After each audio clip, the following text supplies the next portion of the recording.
Hi everyone, please support the Ashwalk channel by subscribing today. Hi.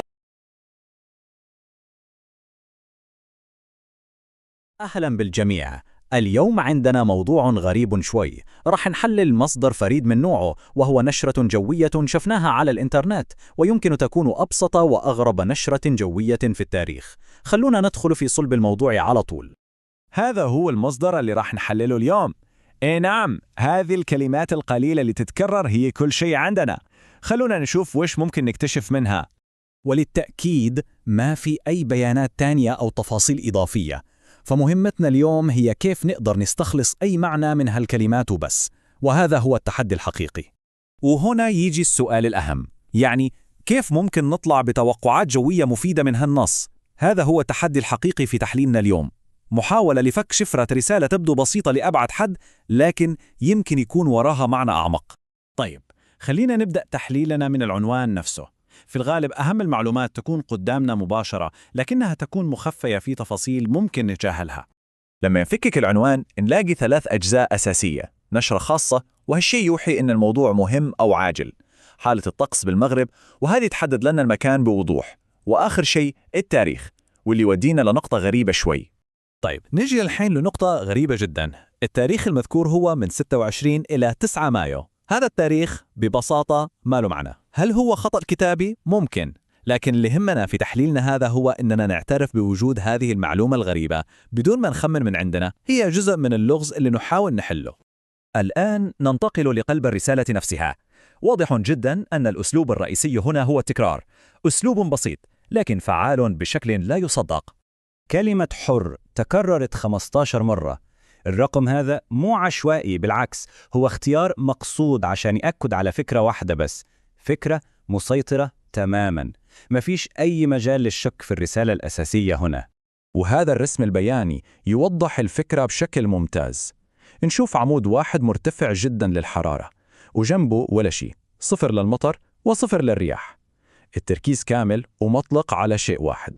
في عالم البلاغة التكرار مو مجرد حشو كلام، لا، هو أداة قوية جدا. لما استخدمها صانع المحتوى هون، هو حول الرسالة من مجرد معلومة جافة إلى شعور حي ومباشر. فالنقطة الجوهرية هنا هي أن هذه النشرة ما كان هدفها تقدم تقرير علمي بالأرقام. هدفها كان يترك انطباع قوي ومستحيل ننساه. هدفها توصل إحساس بالحر الشديد اللي ما منه مفر واللي مسيطر على كل شيء. لكن القصة ما تنتهي عند التكرار. فيه لمسة إنسانية دقيقة ومدهشة في النص تستاهل نوقف عندها، لأنها تضيف بعد جديد تماما للمعنى. لاحظوا التناقض المثير للاهتمام هنا. النشرة تبدأ بالسلام عليكم، وهي تحية رسمية ومحترمة، لكن فجأة في النص تطلع كلمة هاي، كلمة عفوية جدا وغير رسمية بالمرة. هذا التناقض يلفت النظر. هالخليط بين الرسمي والعفوي يعطينا إحساس إننا ما قاعدين نسمع لنص مكتوب ومنمق، لا، كأننا نسمع شخص حقيقي، شخص عنده رسالة مستعجلة يبي يوصلها.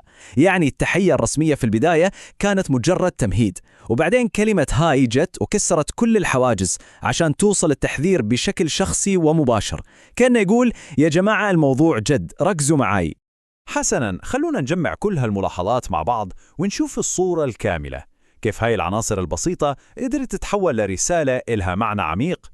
نقدر نلخص الطريقة بالآتي. أولاً، نبدأ بتوقعنا العادي لنشرة جوية كلها أرقام وبيانات. ثانياً، نشير كل التفاصيل هذه. ثالثاً، نركز بشكل كامل وحصري على التجربة الحسية الأساسية اللي هي الحرارة. إيش النتيجة في الآخر؟ رسالة تأثيرها صافي وعبارة عن تحذير مباشر ما نقدر نتجاهله. طيب، إيش الخلاصة من كل هذا؟ الخلاصة إنه هذه النشرة اختارت التأثير بدل الدقة، استخدمت التكرار كأداة أساسية عشان توصل شعور قوي ومستحيل نتجاهله. هي في جوهرها تحذير، مو مجرد تقرير إخباري، رسالة هدفها إن المتلقي يحس فيها مو بس يقرأها. وهذا يتركنا مع سؤال نفكر فيه. في عالم مليان بيانات وأرقام وتقارير معقدة، متى تصير كلمة واحدة مكررة بإصرار أقوى وأكثر فعالية من 1000 رقم وأي تقرير مفصل؟ شكرا للمتابعة.